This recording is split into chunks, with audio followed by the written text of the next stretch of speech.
Baik, halo semuanya. Kami dari kelompok 2 akan menjelaskan tentang hasil diskusi kami tentang fungsi dan kewajiban perwakilan diplomatik. Diplomasi itu merupakan hal yang sangat penting dalam menjaga hubungan antar negara agar tetap damai dan saling menghormati. Lanjut, di latar belakang, diplomasi memiliki peran besar dalam hubungan internasional melalui kegiatan diplomatik.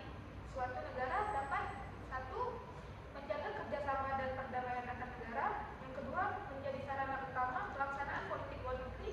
Ketiga, melindungi kepentingan nasional luar negeri. Dan yang terakhir, serta menjalankan ketentuan Konvensi Wina 1961 dan 1963 tentang hubungan diplomatik dan konsuler.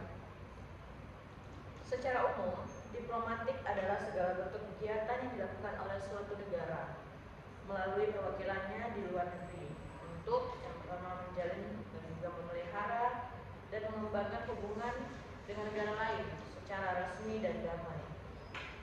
Untuk menurut Boyer Mauna, diplomasi mencerminkan pelaksanaan politik luar negeri yang dijalankan oleh misi diplomatik sebagai perwakilan resmi negara di negara penerima.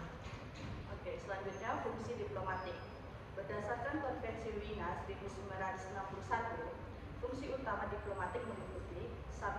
Representasi, yaitu mewakili negara pengirim dalam urusan resmi dan kebijakan politik. 2.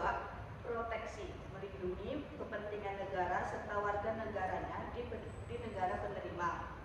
3. Negosiasi, melakukan perundingan dengan pemerintah negara penerima. 4. Observasi, memantau dan melaporkan perkembangan di negara penerima. 5. Promosi persahabatan, mempererat kerjasama politik, ekonomi, dan budaya antar negara.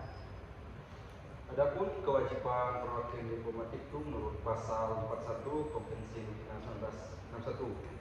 Kewajiban tersebut ada beberapa. Yang pertama, menggunakan hak dan kekebalan diplomatik secara tepat. Yang kedua, menghormati hukum serta peraturan negara penerima. Terus, dan tidak mencampuri urusan dalam negeri dan negara penerima. Oke, lanjut, hak dan kekebalan diplomatik. Diplomat memiliki kekebalan agar dapat menjalankan tugasnya tanpa hambatan. Kekebalan tersebut mencakup: yang pertama, kekebalan pribadi, yaitu tidak dapat ditangkap atau ditahan. Yang kedua, kekebalan yuridis, yaitu tidak dapat dituntut secara pidana, perdata maupun administratif. Tujuannya adalah untuk menjamin kebebasan, keamanan, dan efektivitas diplomatik. Fungsi konsuler diatur dalam Konvensi Wina 1963 dan meliputi perlindungan warga negara, penerbitan dokumen resmi, serta bantuan hukum dan administratif.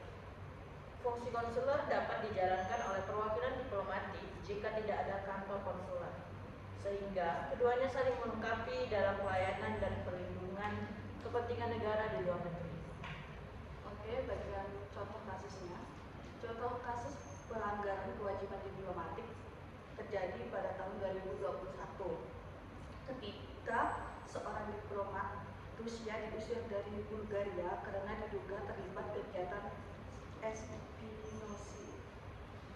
Sementara itu, contoh penerapan fungsi konsuler bisa dilihat dari Kedutaan Besar Indonesia di Islandia yang melaksanakan layanan konsuler serta penertiban paspor dan perlindungan WNI meskipun tidak memiliki kantor konsuler.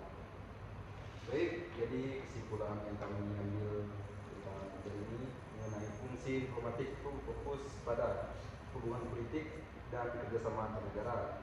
Sedangkan fungsi konsuler itu lebih menitik beratkan pada pelayanan serta perlindungan warga negara di luar negeri. Jadi keduanya itu saling berkaitan dan berperan penting dalam menjaga hubungan internasional yang harmonis dan efektif. Mungkin hanya itu yang bisa kami sampaikan. Sekian penjelasan dari kami. Terima kasih telah menyimak. Sampai jumpa.